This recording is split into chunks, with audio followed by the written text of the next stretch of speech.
The plasma Why round have you come screamed for past me? Dante Corbin's The helmet. Elder sent me. 3 We must Ravagers go. left. His Then armor's lead on. heads-up display painted them in hostile red against the purple-black sky of Epsilon Prime. He was getting too old for this. 35 wasn't ancient by fleet standards, but 10 years of mercenary work after his discharge had carved lines into his face that hadn't been there when he wore the uniform. The first Ravager rounded the corner. Dante's shot caught its center mass. The creature collapsed with a wet gurgle. 2 left. His rifle's magazine blinked red. 4 rounds remaining. The mission brief had promised light resistance. They always lied. The second Ravager came from above. Dante twisted, fired twice. It crashed through a half-collapsed wall in a spray of dust and alien blood. 1 left. The final Ravager had circled behind. Smart. These creatures were evolving. Dante spun and fired his last 2 rounds. Both found their mark.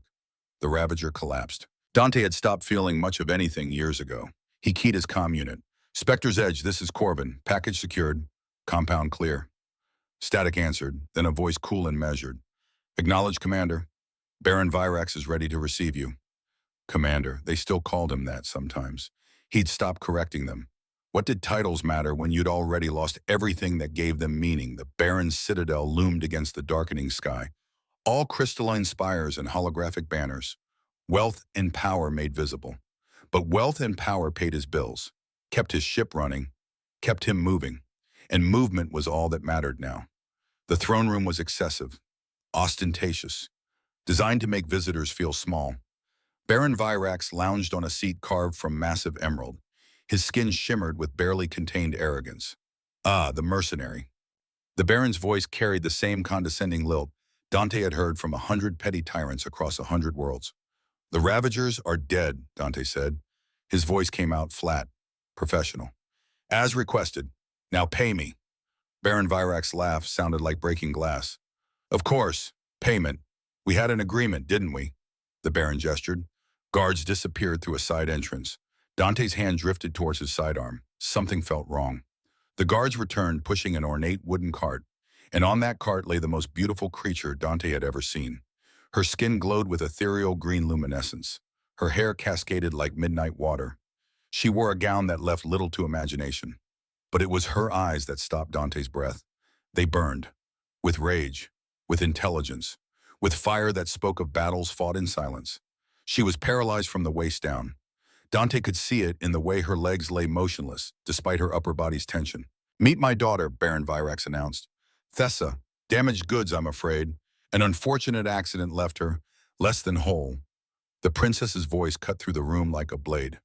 Father, you cannot... Silence. The word cracked across the space between them. Thessa's jaw clenched, but she said nothing more.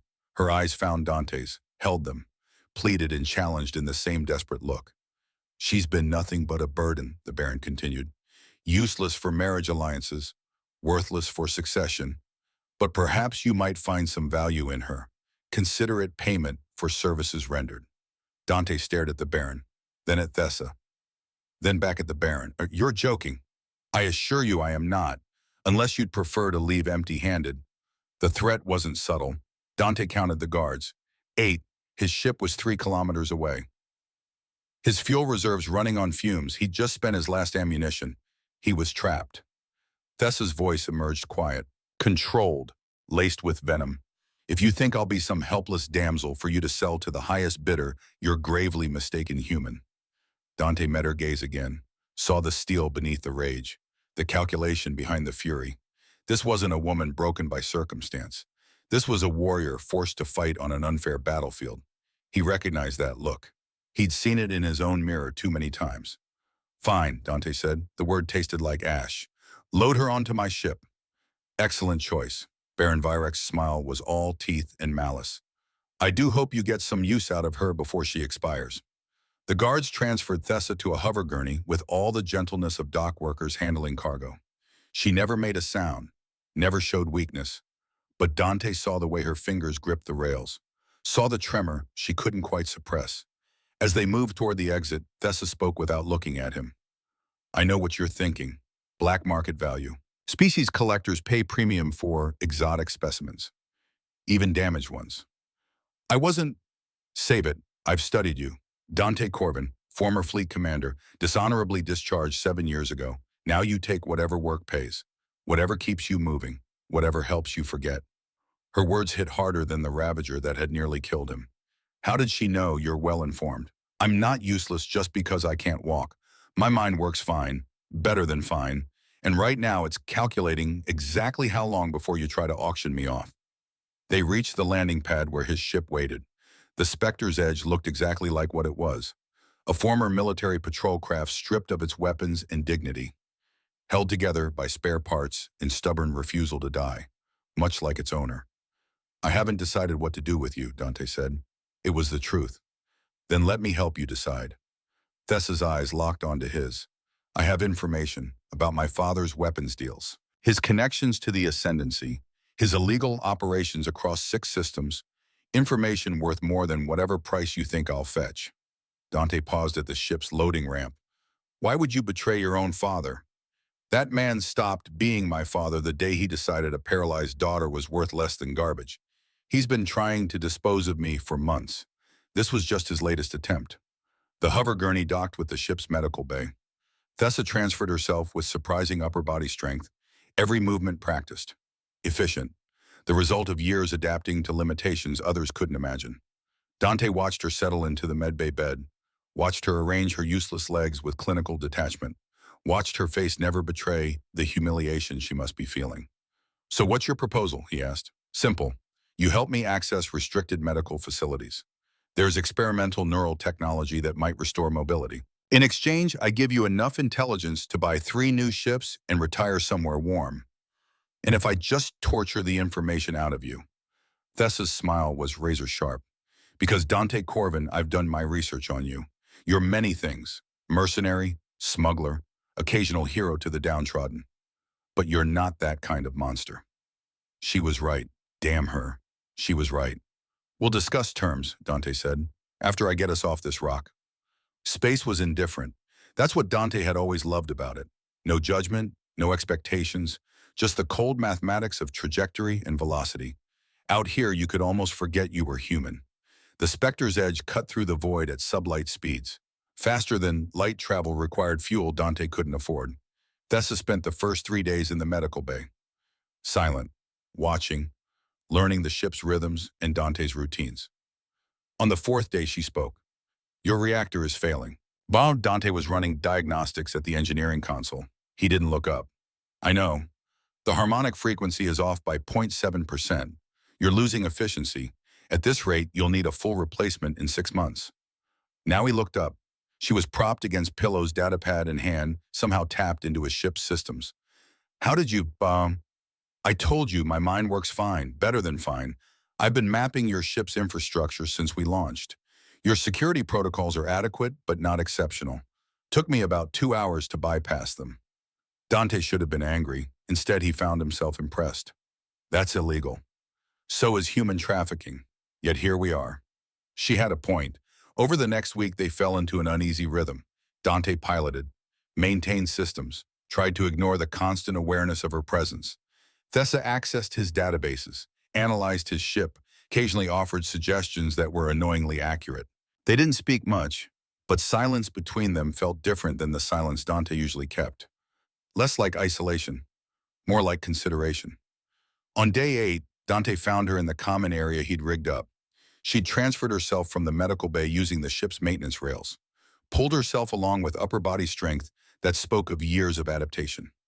She'd positioned herself by the viewport, staring out at the endless dark. My mother used to tell me stories about the old days, Thessa said without preamble. Before the Ascendancy, when species mixed freely, when being different was celebrated instead of feared. Dante leaned against the bulkhead, kept his distance, watched her reflection in the viewport glass. What happened to her? Dead, cancer, 3 years ago.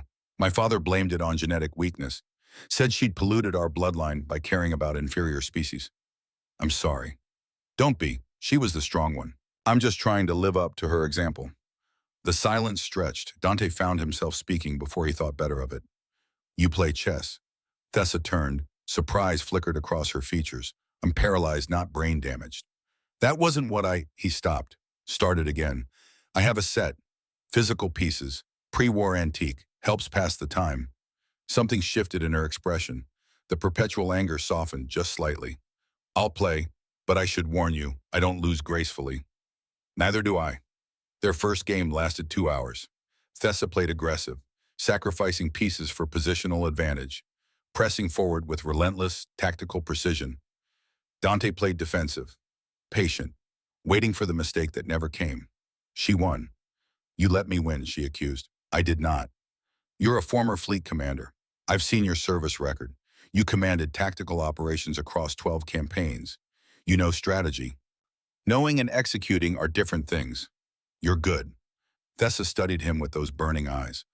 Why are you being nice to me? The question caught Dante off guard. He'd been asking himself the same thing. Maybe because you're the first person in a long time who's treated me like something other than a tool. Even if you did hack my ship's systems. Especially because I hacked your systems. Shows initiative. A ghost of a smile touched her lips. Dante realized it was the first time he'd seen her expression soften into anything resembling warmth. They played 3 more games that night. She won 2. Dante took one through a combination of luck and her overconfidence. Each victory and defeat came with analysis. Discussion. Mutual respect that surprised them both. By week 3, chess had become their routine. Every evening, after ship maintenance and meal preparation, they'd talk. Sometimes about strategy, sometimes about their pasts. Thessa revealed fragments of life in her father's citadel. The slow realization that she was seen as defective. The marriage proposals that dried up after her accident. The way servants stopped meeting her eyes. Dante found himself sharing things he'd buried deep. The fleet. The command he'd lost. The reasons he didn't talk about anymore. He didn't mention his family. Not yet. Some wounds were still too raw.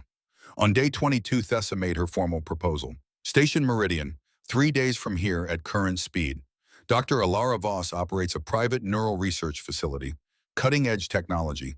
Technically legal, but morally questionable. My favorite kind of operation, Dante said dryly. The procedure isn't cheap, but I can access my mother's accounts. Hidden funds my father doesn't know about. Enough to cover the surgery and your fee. What makes you think this will work?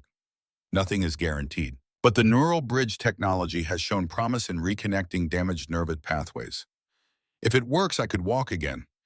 If it doesn't, she met his gaze. At least I'll have tried. Dante considered, weighed risks against rewards, calculated odds and escape routes. But mostly he thought about the determination in Thessa's eyes. The same determination he'd once had before life had beaten it out of him. All right, we'll do it. But Station Meridian is crawling with Lord Calix Wren's people. He controls most of the black market operations in this sector. Then we'll need to be careful. Careful doesn't pay well in my experience. Thessa's smile was sharp. Good thing I'm worth the risk. They were 2 days from Station Meridian when the proximity alarm screamed. Dante was at the helm before his conscious mind registered movement. Years of combat reflexes. Muscle memory that never quite faded. 3 ships, Corvette class, military grade but with civilian transponders. The lead ship hailed them. The face that appeared on screen made Dante's jaw clench. Lord Calix Wren. He hadn't aged well. The years had carved cruelty into features that had always tended toward predatory. His eyes held the particular emptiness that came from seeing people as commodities instead of souls. Dante Corvin. It's been, 4 years? 5. And I thought we agreed to stay out of each other's way. Oh, we did, but then I heard something interesting. Baron Virax's daughter, paralyzed but brilliant, and apparently traveling with a washed-up fleet commander who's too sentimental for his own good. Dante's hand moved to the weapons console. The Spectre's Edge had minimal armament. 1 working plasma cannon, shields that would last maybe 30 seconds against concentrated fire. They were outgunned. She's not for sale, Lord Calix laughed. The sound carried no warmth. Everything's for sale, Dante. You taught me that. Back when you had principles and I had ambition. Before we both learned the universe doesn't care about either. Behind him, Dante heard Thessa's hover chair approaching. She'd equipped herself with a motorized unit during week 2. Don't, Dante said without turning. He's here for me, Thessa replied. I should at least. Stay quiet. Let me handle this. Lord Calix's image leaned forward, interest sharpening his features. Is that her? Let me see her. Thessa moved into camera range, her expression carefully neutral. 10 million credits, Lord Calix said. The number hung in the air like a death sentence. Right now, clean transfer. You walk away rich. She gets a comfortable life in my collection. Everyone wins. 10 million credits. Dante's ship needed repairs that would cost a fraction of that. His debts could be cleared, his future secured. All he had to do was sell another person. The silence stretched. Thessa was watching him. He could feel her gaze, could sense her calculating, wondering which way he'd fall. Dante surprised himself. No, Lord Kellex blinked. Excuse me. I said no, she's not cargo, she's not property, she's crew. Crew, she can't even walk. She can think, she can strategize, she can do things with ship systems that would take me weeks to figure out. That makes her valuable. That makes her crew. Thessa's sharp intake of breath was barely audible, but Dante heard it. You're making a mistake, Lord Kellex said. His voice had gone cold, flat, dangerous. I'm offering you a fortune, and I'm telling you to find someone else to sell. We're done here. No, we're not. The connection cut. The three ships shifted formation. Attack patterns Dante recognized from his fleet days. Strap in, he ordered Thessa. This is going to get rough. She didn't argue, simply locked her hover chair into the co-pilot station with practiced efficiency. Can we outrun them? No, but we can outmaneuver them. You sound confident for a man with one working weapon and shields held together by prayer. I'm improvising. It's what I do best. The first volley streaked across the dark. Dante threw the Spectre's edge into a hard roll. G-forces crushed them against their seats. Thessa's hands gripped the armrests, but she made no sound. The plasma rounds missed by meters. Dante fired back. Their single cannon spat energy into the void. One shot clipped Lord Callix's lead ship. Shields flared, but held. We can't win this, Thessa said. Statement of fact. No panic. Not planning to win, just need to survive. He pushed the ship harder, dove toward a nearby asteroid field. Small rocks, barely worth mapping, but enough to provide cover if they were lucky. The asteroids rushed toward them. Dante threaded through gaps that weren't quite wide enough, scraped hull plating against ancient stone. Behind them, Lord Callix's ships followed, larger, less maneuverable. One of the pursuing corvettes clipped an asteroid. Its shields flared, failed. The ship tumbled into a larger rock with catastrophic force. Two ships left. Your piloting hasn't degraded, Thessa observed, her voice steady despite the chaos. Fleet training stays with you. Why did you really get discharged? The question came at the worst possible moment, as Dante was calculating vectors and shield strength and fuel consumption, as death was maybe 30 seconds behind them. But maybe that's why he answered. I refused an order. My superior wanted to glass a civilian colony suspected of harboring insurgents. I said no. He said do it anyway. I didn't. They court-martialed me, took my command, took everything. Thessa was quiet for a moment. Then thank you. For what? For being the kind of man who says no. The asteroid field thinned. They emerged into open space. Lord Callix's remaining ships were still pursuing, but falling behind. We're not clear yet, he said. I know, but we're alive. That's something. Station Meridian appeared on long-range sensors, a sprawling commercial hub. Neutral territory where questions weren't asked and credits spoke louder than morals. They docked 12 hours later. Lord Callix had broken off pursuit somewhere in the asteroid field. Probably regrouping, probably planning something worse. Problems for future Dante to solve. As Thessa prepared to disembark, she caught his arm. You could have taken that money. I know. Why didn't you? Dante met her eyes, saw the intelligence burning there. The determination, the capability that her father had been too blind to recognize. Because you're more than a price tag. And maybe I needed the reminder that I am too. Something shifted in her expression. The armor she wore cracked just slightly. We're even then. You gave me hope when I'd forgotten what it felt like. Don't thank me yet. We still have to survive the procedure. We will. Because we're both too stubborn to die here. Dante found himself smiling. Actually smiling. For the first time and longer than he could remember. Yeah, we are. Dr. Ilara Voss looked like every mad scientist from every cautionary tale Dante had ever heard. Wild hair, manic energy, eyes that gleamed with the particular madness of someone who saw ethics as suggestions rather than rules. Neural bridge technology, she explained, gesturing at holographic displays that showed Thessa's spine in excruciating detail. We create artificial pathways around the damaged nerves. Bypass the brake, reconnect the signals. And the risks, Dante asked. Death, permanent brain damage, complete sensory overload, rejection. Shall I continue? I think we get the picture, Thessa said dryly. They were in Dr. Voss's private facility, deep in Station Meridian's underbelly, the kind of place that technically didn't exist on any station map. The surgery suite was cleaner than Dante expected. All sterile surfaces and advanced medical equipment. Dr. Voss might be questionable, but she was competent. The implant itself is simple, Dr. Voss continued. Biomechanical interface that attaches to the base of the skull and thoracic vertebrae. The hard part is the integration. Your neural pathways will need to learn new routes, form new connections. How long? Thessa asked. If it works, you might feel sensation within hours, movement within days, full recovery, months of physical therapy, if it works. And if it doesn't, Dr. Voss met Thessa's gaze with brutal honesty.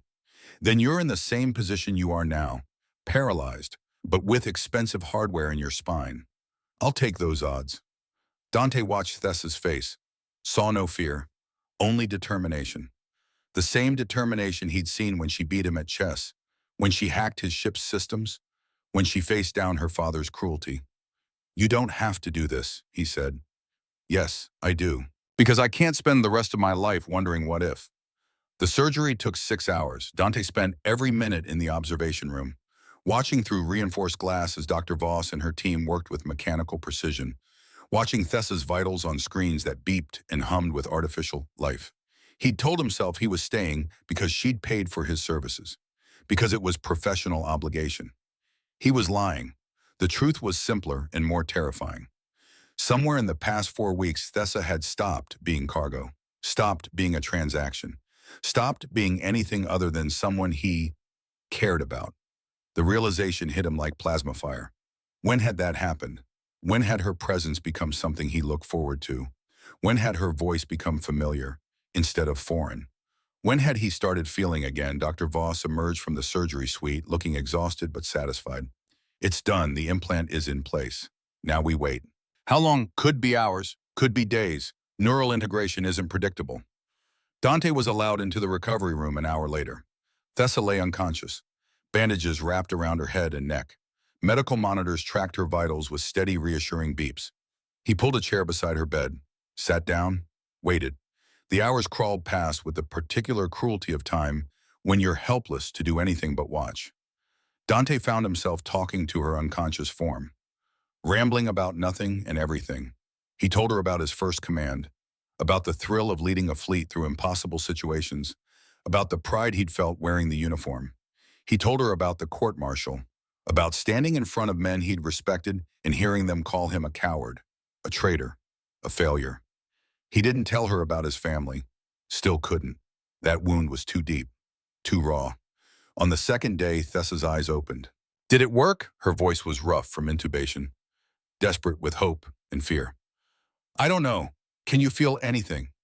Thessa concentrated, her face scrunched with effort, and then her toes twitched.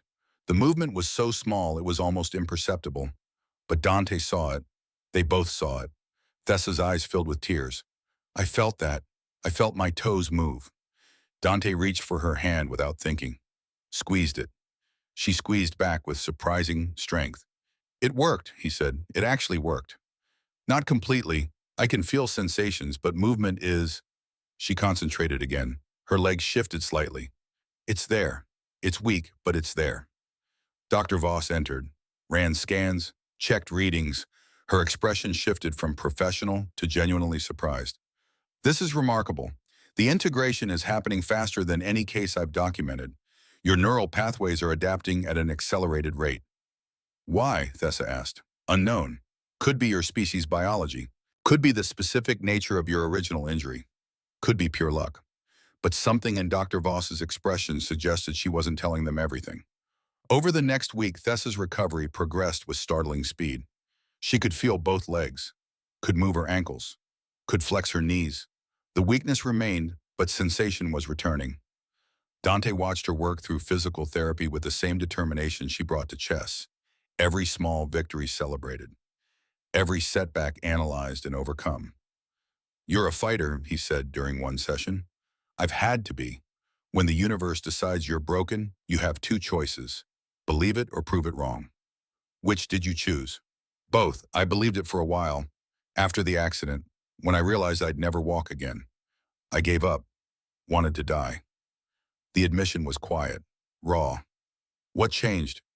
My mother, she sat with me every day, talked to me, reminded me that my value wasn't in my legs, it was in my mind, my spirit, my refusal to let others define me. She sounds like a remarkable woman. She was. I wish you could have met her. I wish I could have too. The moment hung between them. Weighted with meaning neither was quite ready to name. Dr. Voss called them into her office on day 35. Her expression was troubled in a way that made Dante's instincts scream warnings. We have a complice in him. Thessa stiffened in her wheelchair. She'd graduated from the hover chair to a more advanced model. Soon she'd be using walking supports. What kind of complication? Dante asked. Dr. Voss pulled up holographic scans. Thessa's nervous system glowed in electric blue. But there were additions, connections that shouldn't exist. The neural bridge is working, but it's doing more than we anticipated. It's creating dependencies. Specifically, Dr. Voss gestured at another scan. It's anchoring to external biological signatures. In English, Dante said, the implant needs a stabilizing influence, a biological marker that helps regulate the neural signals. Without it, Thessa's nervous system will experience cascading failures, pain, seizures, potentially death. Thessa's face had gone pale. What kind of biological marker? Another person's bioelectrical field, someone with compatible neural patterns, someone who spends significant time in close physical proximity. The implication hit like a hammer. You're saying she needs to stay near someone, Dante said slowly, permanently. Within approximately 15 meters, the effect degrades with distance. Beyond that threshold, Dr. Voss didn't finish. She didn't need to. And if she stays close, Thessa's voice was carefully controlled. Then the implant functions normally. You continue to improve, eventually achieve full mobility. But I'm tethered to another person for the rest of my life. I'm sorry, the technology is newer than I thought. This dependency wasn't documented in previous trials. Silence filled the office, heavy, suffocating. Dante's mind raced through implications. He'd signed on to deliver Thessa to medical treatment, not to become her permanent anchor, not to tie his life to hers indefinitely. He could leave, find another compatible person, let someone else take on the responsibility. He could walk away. Thessa spoke first. Test me. Find out who I'm anchored to. Dr. Voss ran the scans. The results appeared in holographic detail, neural patterns, bioelectrical signatures, compatibility matrices that meant nothing to Dante. You're anchored to him, Dr. Voss said quietly, looking at Dante.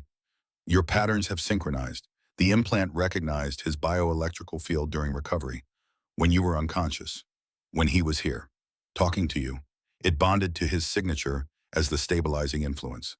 Thessa's eyes found Dante's. For the first time since he'd met her, he saw genuine fear there. I'm trapped, again, just in a different way. No, Dante said. The word emerged before he could think better of it. You're not trapped. We'll figure this out. How you didn't sign on for this, didn't agree to be my biological anchor for the rest of our lives. You have your own life, your own path. Did he? What life exactly? What path? Running from job to job, haunted by ghosts, alone in the void. That was his life. Thessa had given him something different, something he'd forgotten existed. Purpose, connection, a reason to care about tomorrow. Stay, he said, with me, on the ship. We'll figure out the rest. Dante, I mean it. You're good crew. You've proven that. We work well together. This just makes it official. You're offering to chain yourself to me out of pity. I'm offering because I choose to. Because maybe we're both better together than apart. Thessa studied him with those burning eyes, searching for lies, for weakness, for the betrayal she'd learned to expect from everyone. She must have found something else because her expression softened. You're an idiot. Probably, but I'm an idiot with a functioning ship and a need for a tactical officer. You interested? A small smile touched her lips. I suppose I don't have much choice. You always have a choice. This time you're choosing to stay. And if I regret it, then we'll deal with it, together. Dr. Voss cleared her throat. There's one more thing. Of course there was, because the universe had a sense of humor. I ran additional scans. The neural bond isn't the only change. She pulled up more data. medical readouts that took Dante a moment to parse. "You're pregnant," Dr. Voss said to Tessa, "approximately 2 weeks along." The words hung in the air like a detonation. Dante's mind went blank, completely, utterly blank. Pregnant. Tessa was pregnant with his child. "How is that possible?" Tessa whispered. "I mean, I know how, but we were careful. We only once, week 3, after a chess game that had stretched into the early hours, after conversation that had turned personal, intimate, after looks that had lingered too long and touches that had meant too much. They'd both needed comfort, connection, proof they were still alive in a universe that tried so hard to grind them down. It had been one night, one moment of weakness, one surrender to feelings they hadn't been ready to acknowledge.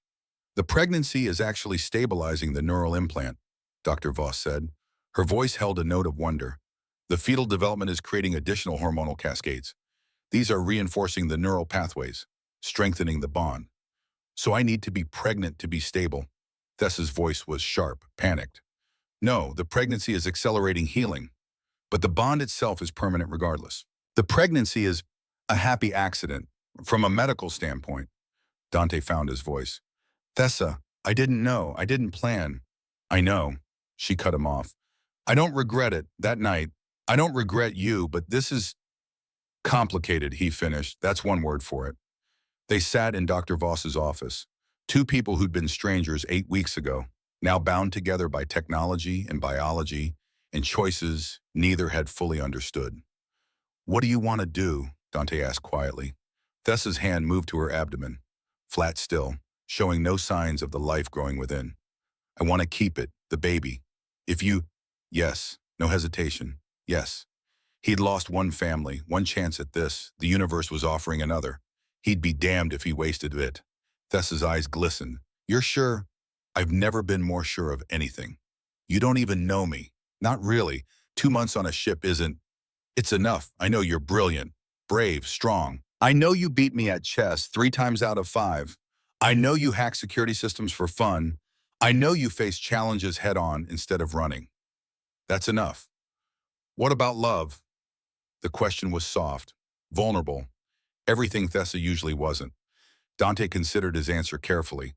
"I don't know if it's love yet, but it's something worth exploring, something worth protecting.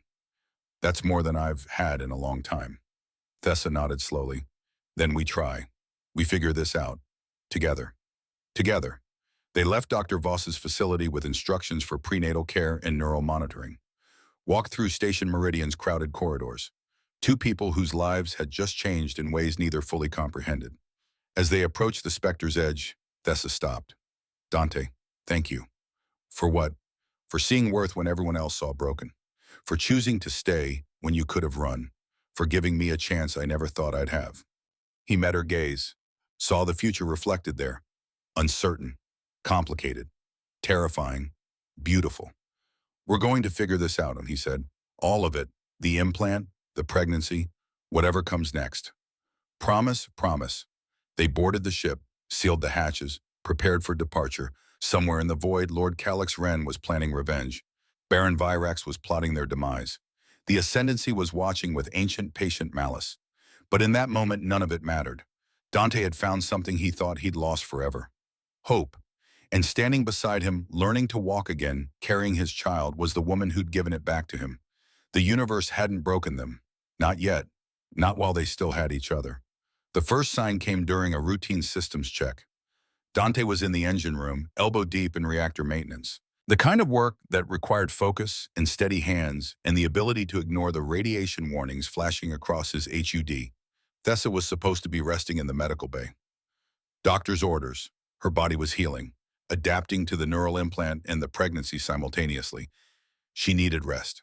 She never listened to what she was supposed to do. "The secondary coolant line is compromised." Her voice crackled through his comm. "Microfracture in the junction near the port thruster assembly." Dante pulled his hands from the reactor housing, wiped grease on his pants. "How do you know that you're 50 meters away?" Silence. "Then I can feel it. The ship's systems. They're like extensions of my nervous system. I can sense the flow disruptions, the pressure differentials." Dante made his way to the port thruster assembly, Found the junction, ran diagnostics. She was right. Microfracture, barely visible. Would have caused catastrophic failure in another week. When did this start? He asked. This morning. I woke up and suddenly I could feel the ship. All of it. Every system. Every power conduit. It's overwhelming. Her voice carried an edge of fear that made Dante's chest tighten. He'd learned to read her moods over the past weeks. Learned the difference between her analytical voice and her uncertain one. This was uncertainty. He found her in the medical bay. She was sitting up, both hands pressed against her temples. Her skin had taken on a faint, luminescent quality, like she was glowing from within. Talk to me, Dante said softly. It's the implant. It's doing something new, connecting to more than just my legs. I can sense electromagnetic fields, computer systems, anything with a power signature. Is it painful? No, just strange, like suddenly having 100 new senses I don't know how to process. Dante pulled up a chair, sat close enough that their knees touched. The proximity helped. Doctor. Voss had explained it would. Physical contact stabilized the neural bond. Show me, he said. Thessa extended her hand toward the medical monitor. Concentrated. The screen flickered. Data scrolled faster. Diagnostic subroutines activated without input. I'm not touching it, she whispered. I'm just thinking at it. That's incredible. That's terrifying. What if I can't control it? What if I accidentally damage something critical? What if, hey, Dante caught her hand, grounded her. We'll figure it out, same way we figured out everything else. By improvising and hoping we don't die. Exactly. Despite her fear, Thessa smiled. That small expression did something to Dante's carefully maintained emotional distance. Cracked it further. Over the next weeks, they established routines, training sessions. Dante would set up scenarios. Simple at first, turn on a light, access a file, small exercises to help Thessa learn control. She progressed faster than either expected. By week 10, she could interface with any computer system within range, could sense power flows throughout the ship, could identify problems before diagnostic systems registered them. By week 12, she was walking. Not far, not steadily, but her legs held her weight. The neural pathways were reconnecting, strengthening. Every day brought measurable progress. Dante watched her take her first unassisted steps with something that felt dangerously close to pride. She made it 5 meters before her legs gave out. He caught her before she fell. I did it, she breathed against his chest. I actually did it. You did. Couldn't have done it without you. You would have found a way. You always do. She looked up at him. Her eyes held that particular intensity that made his breath catch. Made him remember the night they'd crossed lines that probably shouldn't have been crossed. Made him wonder when exactly he'd stopped thinking of her as crew and started thinking of her as something else entirely. Dante, don't, he said quietly. Not yet. Let's just take this slow. We're having a baby together. We're biologically bonded. I don't think slow is an option. Then let's take fast carefully. She laughed. The sound was rare enough to be precious. That doesn't make sense. Neither does most of our situation. We're adapting. Thessa's hand moved to her abdomen. 3 months now. A small swell that was just becoming visible. Evidence of life growing. Of futures unplanned, but no longer unwanted. I can feel the baby sometimes, she said. Through the neural connection. Little sparks of awareness. Too early for it to be conscious, but it's there. Part of us. Dante's hand covered hers, his palm warm against her skin. Are you scared? Terrified. I've never been responsible for another life before. What if I fail? What if I can't protect them? What if we succeed? What if this child grows up knowing they're wanted? Loved? What if we give them the kind of life neither of us had? Thessa was quiet for a long moment.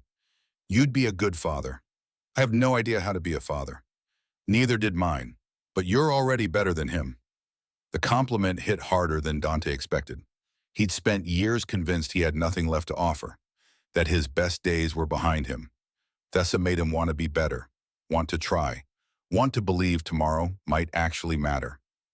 We should practice, he said. Practice what? Using your abilities, but carefully, with purpose. You have power now, real power. That comes with responsibility. Sounds like something a fleet commander would say. Old habits? They started the next day. Dante set up training scenarios in the cargo hold, taught Thessa to focus, to direct her abilities with precision instead of instinct. He treated it like tactical training, like preparing soldiers for combat, because that's what he knew, what he was good at. And Thessa responded. She had discipline, focus. The same determination that had carried her through paralysis carried her through this. By month 3, she could disable a ship's weapons systems from 50 meters, could hack encrypted databases with a thought, could sense life signs through bulkheads.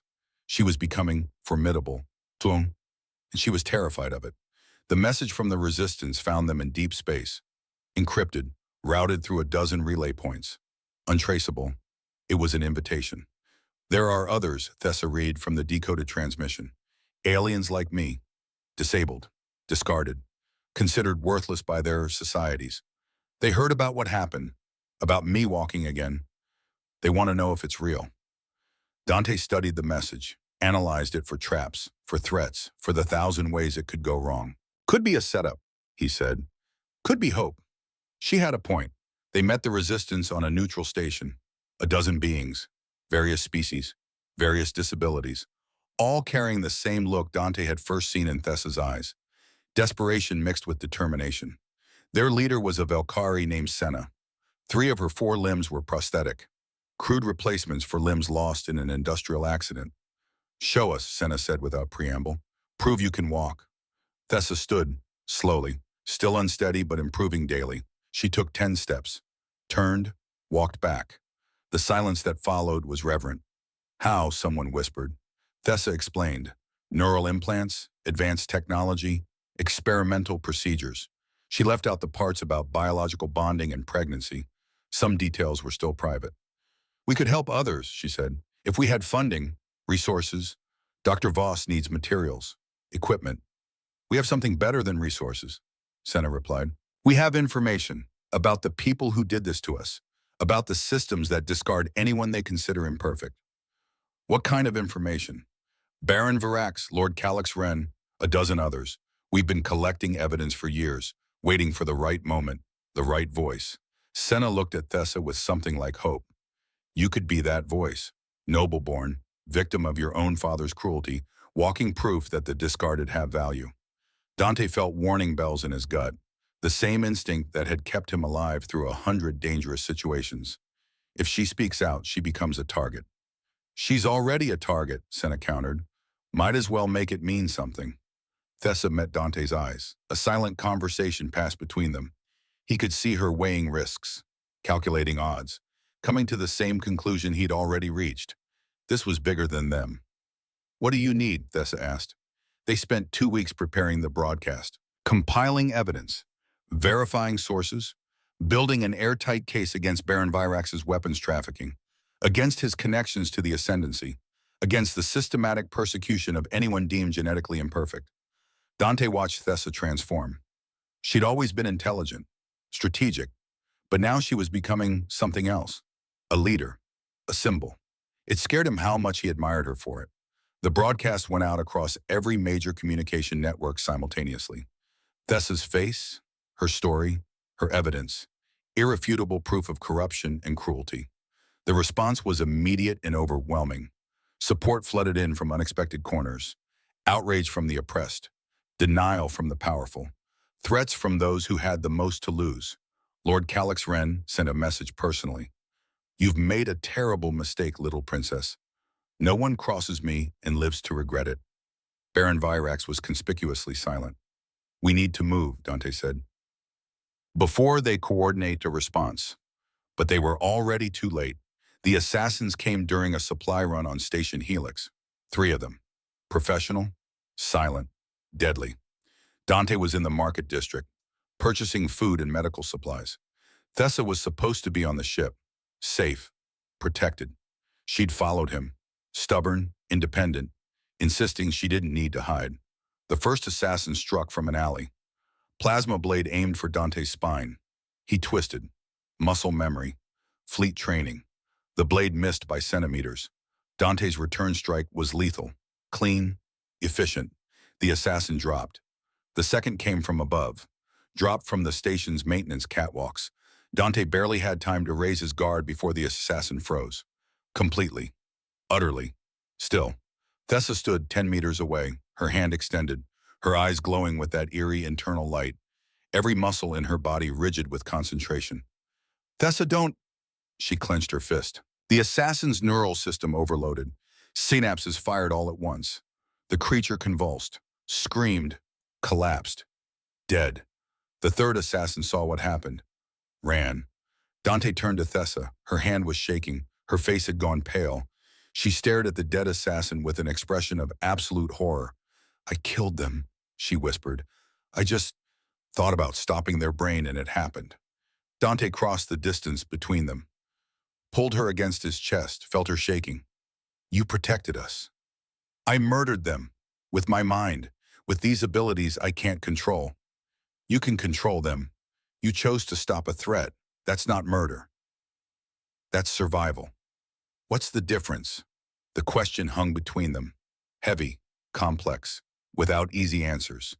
They made it back to the ship, launched immediately, put distance between themselves and the station and the body Tessa had left behind. She didn't speak for hours. Dante found her in the observation deck, staring out at the stars, both hands wrapped around her abdomen, protecting the life growing there from the violence she'd just committed. I'm becoming a weapon, she said quietly, just like my father feared, just like the ascendancy claims. A dangerous hybrid with abilities no one can control. No, Dante's voice was firm. You're becoming powerful. There's a difference. There, yes, a weapon has no choice, no agency. It's used by others. You chose to protect yourself. Protect me. That's not being a weapon. That's being strong. I don't feel strong, I feel terrified. Dante moved to stand beside her, close enough that their shoulders touched. The proximity helped. It always did. My first kill, he said. I was 19. Fleet cadet. Boarding action gone wrong. A pirate came at me with a fusion cutter. I shot him. 3 times. Center mass, like they taught us. He paused, remembered. I threw up afterward. Couldn't sleep for a week. Kept seeing his face. Wondering if he had family.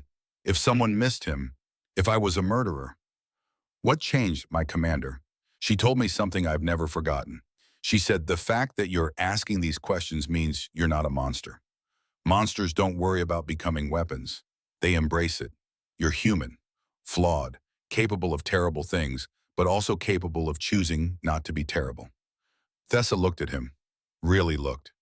Do you believe that after everything you've done, everyone you've killed? I believe we choose who we are with every action, every decision. You chose to protect instead of attack, to defend instead of hunt. That matters. What if next time I choose wrong? Then I'll be here to remind you who you really are, just like you've been reminding me. She leaned into him, let him support her weight. They stood like that for a long time, 2 people trying to figure out how to be good in a universe that didn't reward goodness. Baron Virek's fleet found them 3 weeks later. Dante had known they were being tracked, had felt the noose tightening, but he'd hoped for more time, more distance, more preparation. Hope was a luxury they could no longer afford. 12 ships, Tessa reported from the sensor station. Frigate class, armed with everything my father could buy or steal. Can you disable them? From this distance, no. My range is limited to about 100 meters. I'd need to be close. Then we run. They ran. The Spectre's Edge wasn't built for speed. It was a patrol craft, designed for endurance and reliability, not sprint performance. Baron Virax's ships were purpose-built hunters, fast, maneuverable, relentless. The chase lasted 6 hours. Dante pushed every system past safety limits, diverted power from life support to engines, burned through fuel reserves that should have lasted weeks, made calculations that would have horrified any sane pilot. But sanity was negotiable when your family was at stake. Family. When had he started thinking of them that way? Tessa was 5 months pregnant now, showing clearly. Their child was growing, developing, becoming real in ways that terrified and amazed him. They're gaining, Tessa said. Her voice was steady, but Dante could hear the fear beneath. I know. We can't outrun them. I know that too. Then what?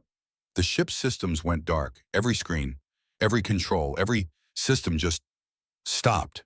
They were floating, dead in space, momentum carrying them forward, but no propulsion, no shields, no weapons, completely vulnerable. What happened? Dante's hands flew over the manual controls. Nothing responded. Tessa's face had gone white. I did it. I was trying to boost the engines with my abilities, push more power through, but I pushed too hard. Overloaded everything. Can you fix it? I don't know, I don't. She doubled over. Pain flashed across her features. Thessa, the baby. Something's wrong. The neural strain. It's too much. Dante made a decision in the space between heartbeats. Left the controls. Went to Thessa. Pulled her close. Focus on me. Just me.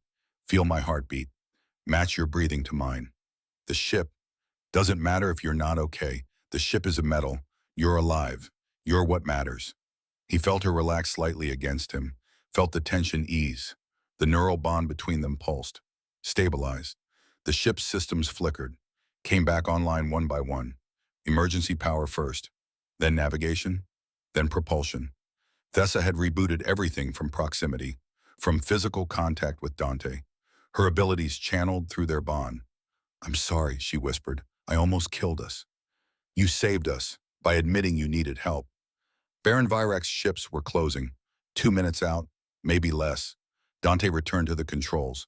No time for elegant solutions, only desperate ones. He aimed the ship at a nearby debris field, the remains of an ancient battle, thousands of wrecked vessels, and broken stations creating a maze of metal and radiation. Hold on! He pushed the ship into the field at speeds that made physics scream, wove between wreckage with centimeters to spare. Used every trick he'd learned in 10 years of running from things that wanted him dead. Baron Virax's ships followed, but they were larger, less maneuverable, built for straight-line pursuit. One by one they fell behind, lost in the maze, or destroyed by miscalculation. Dante didn't stop until they'd cleared the far side, didn't slow until they were hours away, didn't breathe properly until Thessa's hand found his and squeezed. That was insane, she said. That was Tuesday. I'm serious. You could have gotten us killed. But I didn't, because I'm very good at not dying. Modest, too. Despite everything, he smiled. They found sanctuary on a mining colony, remote, independent. The kind of place that didn't ask questions if you had credits. Dante rented a small hab unit, carried Thessa inside. She was exhausted, drained from the neural strain and the pregnancy and the constant stress. Rest, he ordered gently. We need to plan. My father will keep coming. We can't run forever. We can run long enough until you're stronger, until the baby is born, until we have allies. Allies, you mean the resistance. They're growing. Your broadcast worked. People are listening, standing up. We're not alone anymore. Thessa's hand moved to her swollen abdomen. I can feel them now, clearly. Their consciousness, it's still developing, but it's there. Aware. Connected to both of us through the neural bond. What do they feel? Safe, loved, like they know we'll protect them no matter what. Dante knelt beside the bed, placed his hand over hers. They're right, I will protect them, both of them, with everything I have. Even if it means facing my father, the ascendancy, everyone who wants us dead or captured, especially then. Thessa pulled him closer, kissed him with an intensity that spoke of fear and hope and desperate need. I love you, she whispered against his lips. I don't know when it happened, but I do. The words hit Dante like a physical blow. No one had said those words to him in years, not since he pushed the memory away, focused on the present, on the woman in front of him, on the future they were building from broken pieces. I love you too, he said, and meant it, completely. They held each other as the mining colony spun through space. Two people against the universe, battered, scared, refusing to surrender. Outside, Baron Virax regrouped his forces. Lord Calix Wren plotted revenge. The Ascendancy watched with ancient patience. But inside that small hab unit for just a moment, Dante and Thessa were safe. And that moment was enough. The resistance brought Baron Virax to them. Not as a prisoner, as a supplicant. Senna's people had captured him during a supply run, had interrogated him, had discovered something that changed everything. Now he knelt in the center of their makeshift command center, hands bound, pride stripped away, looking older and smaller than Dante remembered. Tell them, Senna commanded. Baron Virax's eyes found his daughter. Something flickered in his expression. Shame, regret, emotions Dante would have sworn the alien wasn't capable of. I didn't want to do it, the Baron said quietly. Any of it. You gave me away like garbage, Thessa replied. Her voice was ice. Poisoned me as a child, tried to have me killed. What didn't you want to do? All of it, every terrible thing. I was forced. By who? The Ascendancy. The name hung in the air like a curse. Dante had heard whispers about the Ascendancy, ancient organization, older than most spacefaring civilizations, dedicated to genetic purity, to keeping species separate and pure.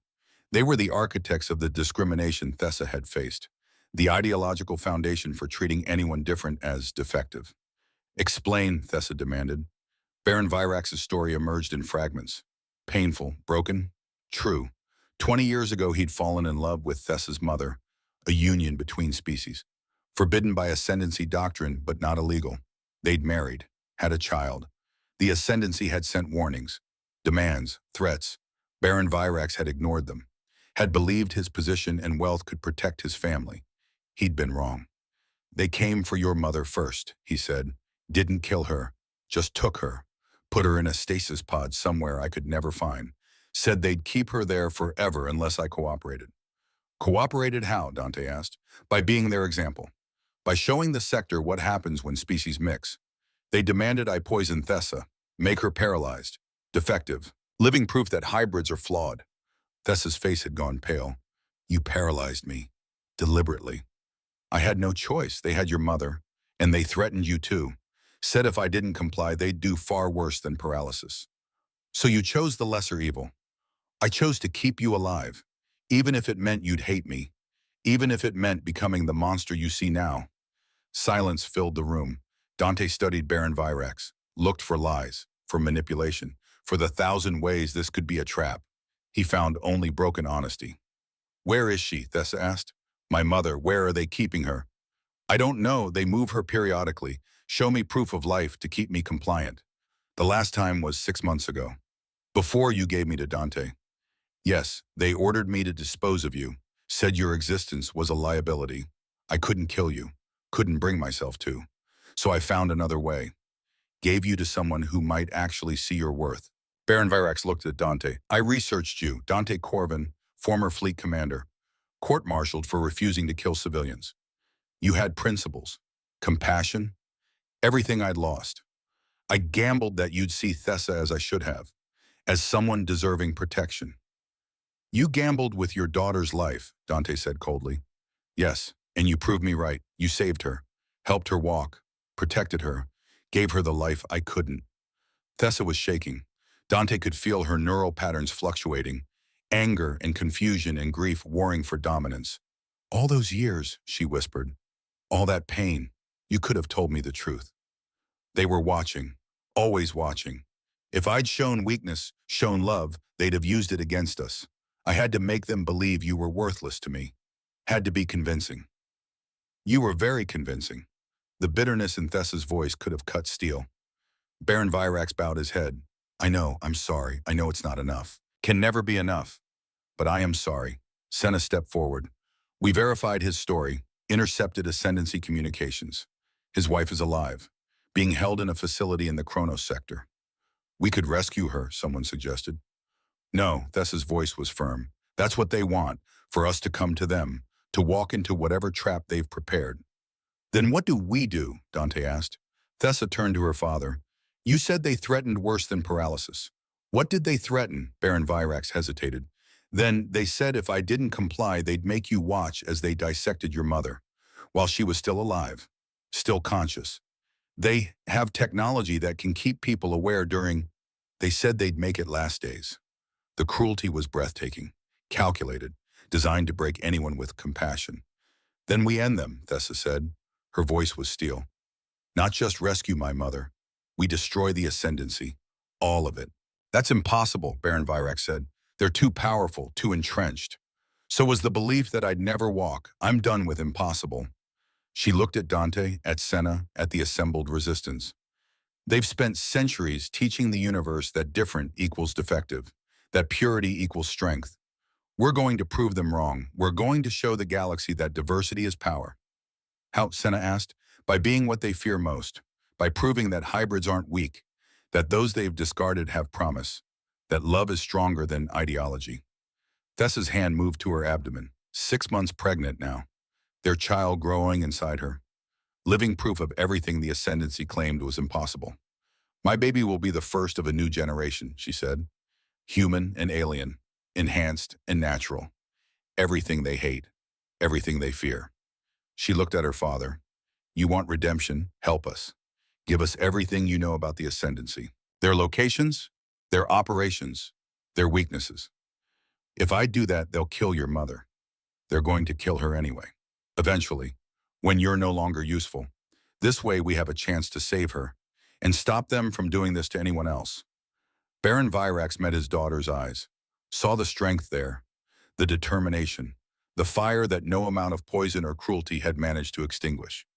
You've become remarkable, he said quietly. Everything I should have helped you become, everything I was too cowardly to protect. I became this in spite of you, not because of you. I know, and I'm proud anyway. Even if I have no right to be. He turned to Senna. Release me. I'll tell you everything. Every secret, every location, every weakness in their system. And then, Senna asked, and then I'll help you destroy them. Even if it costs me everything. Even if your mother never forgives me. It's what I should have done 20 years ago. Thessa nodded. Some of the hardness in her expression softened. Not forgiveness, not yet, maybe never, but understanding, recognition that monsters weren't born.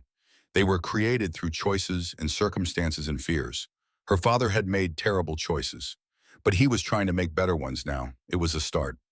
Dante moved to Thessa's side, placed a hand on the small of her back, grounding her, supporting her. We're going after them, she said. It wasn't a question. Yes, but carefully, strategically, we have time. The baby isn't due for 3 more months. We use that time to plan, to gather allies, to build something strong enough to take them down. And if they come for us first, then we're ready, together. Thessa leaned into him. Let herself be held. Let herself be vulnerable in a way she rarely allowed. I'm scared, she admitted quietly. Good. Scared people are careful. Careful people survive. My mother would like you. Looking forward to meeting her. After we burn the Ascendancy to the ground and salt the earth they stood on. Thessa laughed. Soft, tired, real. You have such a way with words. Fleet training, we specialized in aggressive diplomacy.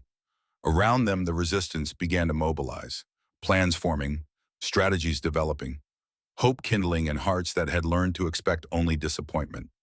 Baron Virax sat with Senna, started talking, revealing secrets that had been buried for decades.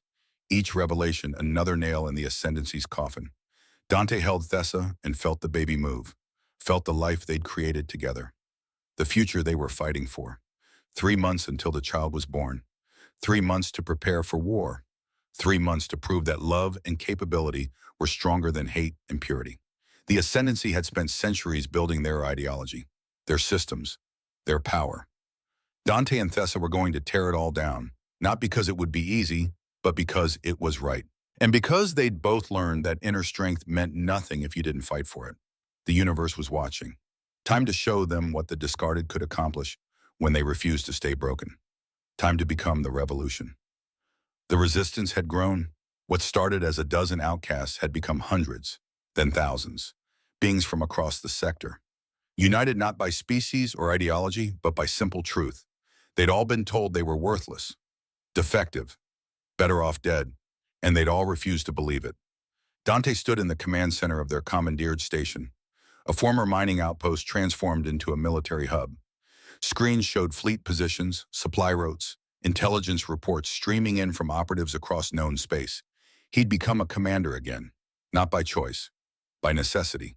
The resistance needed leadership, organization, someone who understood tactics and strategy and how to turn desperate people into effective soldiers.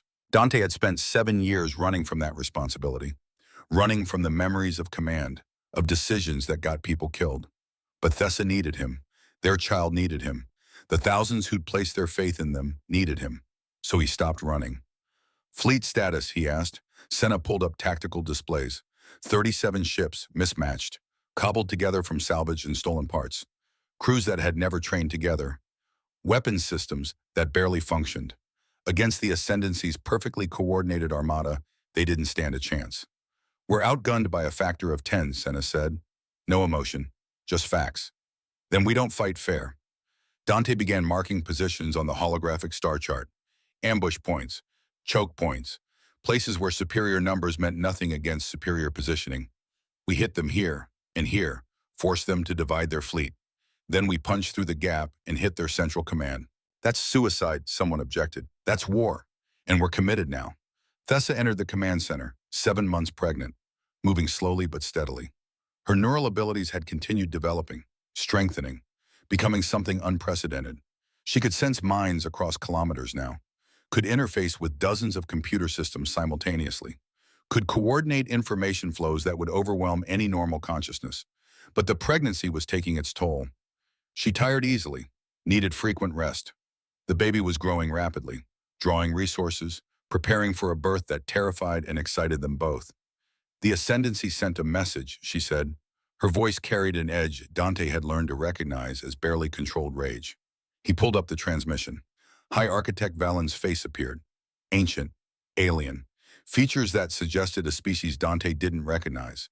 Eyes that held the particular cruelty of absolute certainty. Princess Thessa, Commander Corvin, your rebellion ends now. The voice was calm, measured, completely assured. Surrender the hybrid child to us for study.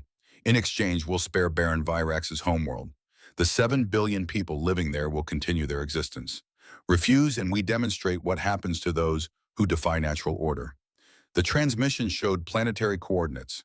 Baron Virax's homeworld. Cities filled with innocent people who had nothing to do with this conflict. You have 72 hours to decide. The message ended. Silence filled the command center. Heavy, suffocating. They're bluffing, Baron Virax said. He'd become a fixture in the resistance, sharing intelligence, making amends, trying to earn forgiveness he knew he'd never fully receive. They would, Dante cut him off. I've fought fanatics before. True believers. They'll do exactly what they threatened. Then what do we do? Senna asked. All eyes turned to Thessa, to the woman whose broadcast had sparked this revolution, whose child had become a symbol of everything they were fighting for. She stood silent, one hand on her swollen abdomen, feeling the life moving inside her. The baby who'd become a target before they'd even drawn their first breath. We attack, she said finally, now, before the deadline, before they can position their forces for a massacre. We're not ready, someone protested. We'll never be ready, but we're committed. We fight now or we surrender everything. Dante moved to her side, placed a hand on her shoulder. You should stay here, safe. Let me lead the assault. No. Her eyes met his, fierce, determined. I'm the reason they're afraid. I'm the symbol they want to destroy. I need to be there. You're 8 months pregnant. I'm aware. I'm also the most powerful asset we have. My neural abilities can disable their systems. Coordinate our fleet. I'm not sitting this out. Dante knew that look, that tone. He'd learned over the past months that arguing with Thessa when she'd made up her mind was pointless. Then we go together, as we've done everything else. She smiled, small, tired, real. Together. The Ascendancy Citadel hung in space like a monument to ancient arrogance. Massive, crystalline, beautiful in the way that predators are beautiful before they kill. Dante's fleet emerged from hyperspace in attack formation. 37 ships against a defense network designed to repel armies. All vessels, weapons free, execute attack pattern Delta. His voice carried across the command channel. Steady, professional, everything a commander should be, even when his world was falling apart. Because Thessa was in pain, not from injury, from labor. Contractions had started 6 hours ago, mild at first, easily managed, but they were intensifying, growing closer together. The baby was coming, and they were flying into a battle that would determine the fate of billions. I can hold it, Thessa said through gritted teeth. She was strapped into the co-pilot seat, hands gripping the armrest, breathing through another contraction. You shouldn't have to. Life rarely gives us what we should have. We work with what we get. The first wave of Ascendancy defense drones launched, hundreds of automated weapons platforms. No crews, no hesitation, pure killing efficiency. Thessa closed her eyes, reached out with her abilities. Dante felt the neural bond pulse between them, felt her consciousness expand, touch the drone network, override their targeting systems. 200 drones turned on each other. Friendly fire erupted across the battlefield. Explosions bloomed like deadly flowers. That's my girl, Dante murmured. But the effort cost her. Sweat beaded on her forehead. Another contraction hit, harder than before. How far apart, he asked. 10 minutes, maybe less. They had hours before the baby came. Maybe, if they were lucky. Luck had never been their strong suit. The resistance fleet pushed through the confusion, broke into three groups. Dante's strategy depended on speed and aggression. Hit hard, hit fast, don't give the enemy time to coordinate. Lord Calix Wren's ship appeared on sensors. The crime lord had joined the Ascendancy, sold his services to the highest bidder, as he'd always done.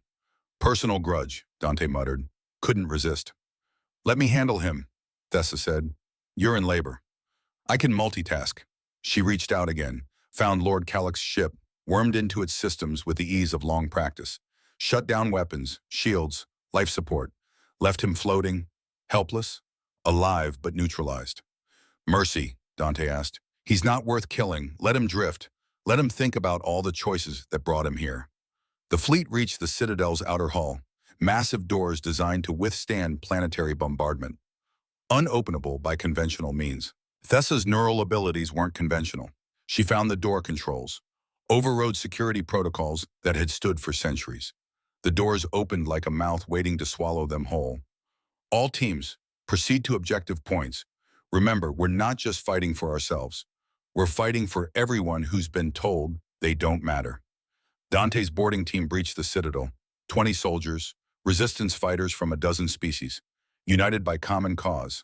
Thessa came with them, against every instinct Dante had, against every tactical principle he knew. But she was right. She was their most powerful asset, and this was her fight as much as his. They moved through corridors that seemed designed by madness, crystalline walls that reflected and distorted, gravity that shifted without warning, architecture meant to disorient. Dante's team adapted, moved with practiced efficiency, years of experience fighting in hostile territory. The first Ascendancy guards appeared, beings of pure energy, ancient, powerful, terrifying. Thessa didn't hesitate, reached into their consciousness, disrupted their cohesion. They flickered, faded, dispersed like smoke. Another contraction hit. She stumbled. Dante caught her. We need to get you out of here. No, we're close. I can feel it. The control center, just ahead. She was right. Dante could see it on his tactical display. The heart of the Ascendancy, where High Architect Valen waited, where this would end. One way or another, they fought through 2 more guard positions, lost 3 soldiers to energy weapons that disintegrated matter at the molecular level. Each death weighed on Dante, each sacrifice a reminder of the cost of command. But they pushed forward, because stopping meant failure, meant condemning billions, meant surrendering the future to fear and hatred. The doors to the control center stood before them, massive, ornate, sealed. Thessa was breathing hard, contractions coming every 5 minutes now. The baby wanted out, wanted to be born, but not yet, not quite yet. She placed both hands on the door, closed her eyes. Dante felt the neural bond flare, felt her consciousness dive into systems that had stood for 1,000 years. The doors opened. High Architect Valen waited in a chamber that defied physics. Walls that existed in multiple dimensions simultaneously. Light that came from everywhere and nowhere, and floating in the center, in a stasis pod, Thessa's mother. You came, Valen said. His voice echoed from directions that shouldn't exist. I knew you would. Love makes people predictable. Weak. Dante's rifle was up, aimed, ready. Release her. End this. Let people choose their own paths. Choice, Valen laughed. The sound was wrong. Alien, ancient. I gave people choice once, 1,000 years ago, and they chose to create abominations, to pollute bloodlines, to weaken themselves. He gestured. The space around him rippled. Images appeared, memories made visible. A younger Valen, more solid, more human in appearance, standing beside a woman of a different species, love clear in their expressions.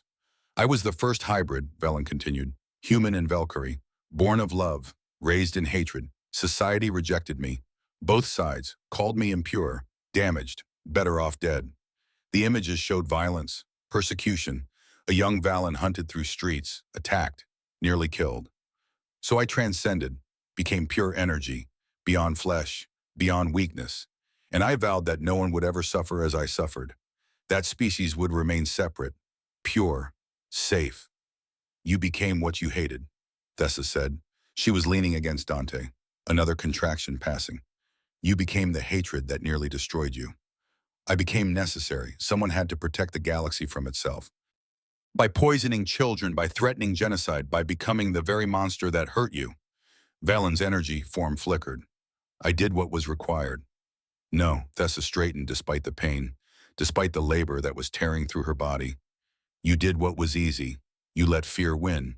You chose cruelty over courage. And what would you choose, hybrid child? What path forward do you see? Thessa's hand moved to her abdomen, to the baby who was about to be born into this chaos. I choose to prove you wrong, to show the galaxy that diversity is strength, that love conquers fear, that the future belongs to those brave enough to build it. Valen raised his hand. Energy crackled. Deadly, immediate. Dante fired first. His plasma rounds passed through Valen's form without effect. Energy beings didn't have physical bodies to wound, but they had consciousness. And Thessa had learned to touch consciousness. She reached out, found Valen's mind, ancient, vast, broken by centuries of loneliness and self-imposed isolation. She showed him her memories, her childhood, the poison that paralyzed her, the years of pain and adaptation, the moment Dante saw her capability instead of her limitations. She showed him their love, complicated, earned, real. She showed him the baby, growing inside her, human and alien, natural and enhanced. Everything Valen claimed was impossible. And she showed him a different path, a future where Valen's pain didn't define the galaxy, where the first hybrid could be remembered as a victim instead of a villain. Valen's energy form wavered. You offer forgiveness. I offer understanding. You were hurt badly by people who should have protected you. But hurt doesn't excuse cruelty, and fear doesn't justify genocide. What I've done can't be undone, but can be stopped. Here, now, you can choose differently. For a moment, Dante thought it might actually work, that centuries of hatred might be undone by simple compassion.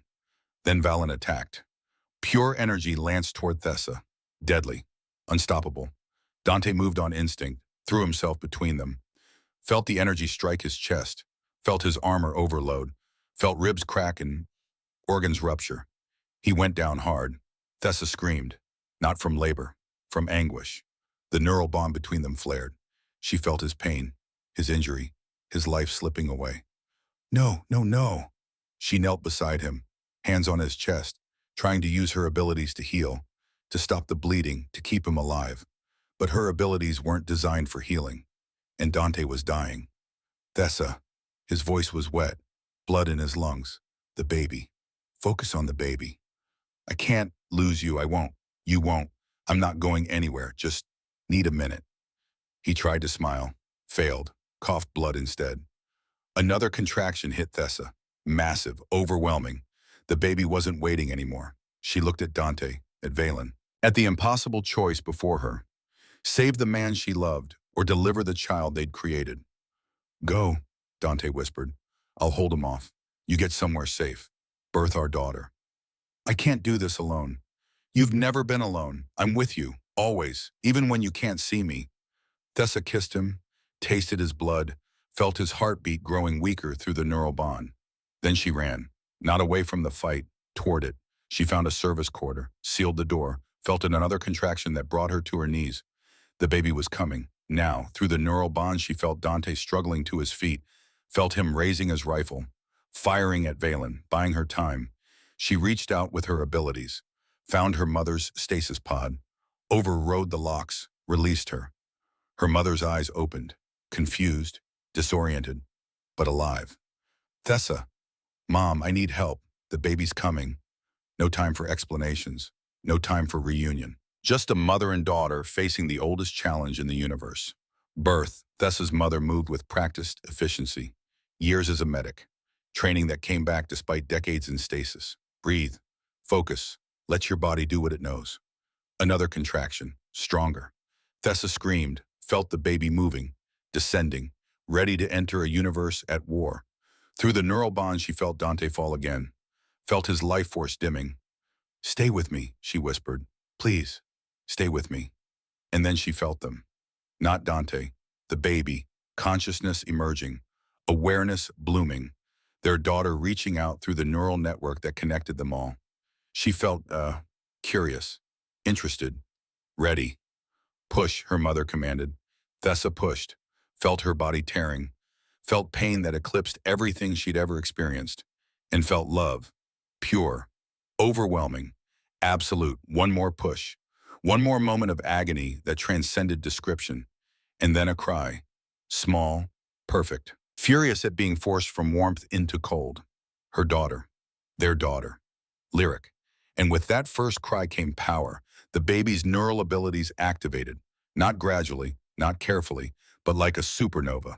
Energy pulsed from Lyric's tiny form, traveled through the Citadel's systems, touched every piece of ascendancy technology simultaneously, and shut it all down. Every weapon, every shield, every system that had maintained their control for 1,000 years. All of it. Gone. In an instant. The Citadel's power failed. Emergency lighting flickered on. Gravity stuttered, and in the control center, Valen's energy form destabilized. Without the technology that sustained him, he began to dissipate. Impossible, he whispered. One child, one hybrid, this much power. Dante struggled to his feet, wounded, bleeding, but alive. That's what you never understood. You saw hybrids as weak, but we're not half of two things. We're double. We're everything our parents gave us, multiplied. Valen looked at the baby crying in Thessa's arms, saw the future he'd tried so hard to prevent, and saw beauty instead of abomination. I was wrong, he said quietly, his form flickering, fading. 1,000 years of certainty, and I was wrong. It's not too late, Thessa said. You can help us, help build something better. No, I've done too much, hurt too many. Some sins don't deserve redemption. Everyone deserves a chance to choose differently. Perhaps, but I choose to end, to let the future belong to those brave enough to create it, to children like yours, who were never taught to hate. Valen's consciousness touched Lyrics. Gentle, reverent. Give her the life I never had. Teach her that different isn't defective, that love is stronger than fear. I will. We will. Thank you for showing me truth before the end. Valen's form dispersed, became light, became nothing, became memory. The high architect of the ascendancy was gone, and with him the ideology that had poisoned the galaxy for centuries. The Unity Academy sprawled across 3 orbital platforms. Schools, training facilities, medical centers, all dedicated to one simple principle. Hidden strength exists in everyone, especially those the universe tries to discard. Dante Corvin stood in the observation deck, 53 years old now, gray threading through his hair, scars earned from a lifetime of fighting, but alive, healthy, happy. He watched the training yard below, dozens of children, human, being, hybrid, all learning, growing, becoming. At the center leading a class in neural interface techniques was his daughter, Lyric, 18 years old, her mother's intelligence and determination, her father's tactical mind and courage, and abilities that had changed the galaxy. She could interface with technology the way most people breathed, could coordinate systems across light years, could sense consciousness in ways that still baffled researchers. But more importantly, she was kind, compassionate, everything the ascendancy had claimed hybrids could never be. She's incredible, Thessa's voice, still able to make his heart skip after nearly 2 decades together. She stood beside him, walking without assistance. The neural implant had been refined, improved. She'd helped hundreds of others regain mobility, had become a symbol of hope across the sector. She gets it from her mother, Dante said. Her stubbornness, maybe. Her tactical brilliance. That's all you. They watched Lyric demonstrate a complex neural technique, watched her students struggle, watched her patiently guide them toward understanding. Baron Virax would be proud, Thessa said quietly. Her father had lived long enough to meet his granddaughter, to hold Lyric and weep for the years he'd lost with his own daughter. He'd died 5 years ago, peaceful, forgiven, if not fully then enough. Your mother definitely is. Thessa's mother ran the Academy's medical division, had reunited with her daughter after 20 years in stasis, had helped deliver her granddaughter in the middle of a war. She and Thessa had rebuilt their relationship slowly, carefully, finding new ways to be family. Do you ever regret it? Thessa asked. Everything we went through, everything we lost. Dante considered the question, thought about the soldiers who died in the assault, the years of running and fighting, the sacrifices made by thousands to reach this moment.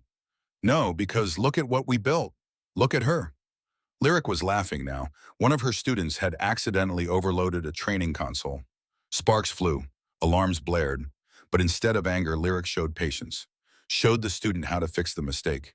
Showed them promise instead of failure. We changed the galaxy, Dante said, not through violence, not through force, but by proving that love and capability matter more than purity and fear.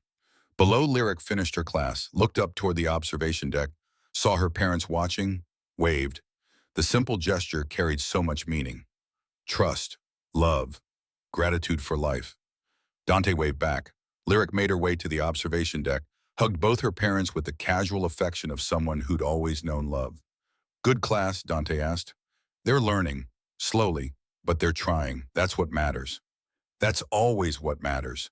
Lyric looked at her parents, saw the gray in her father's hair, the laugh lines around her mother's eyes, the scars they both carried from a lifetime of fighting. Tell me again, she said, how you met.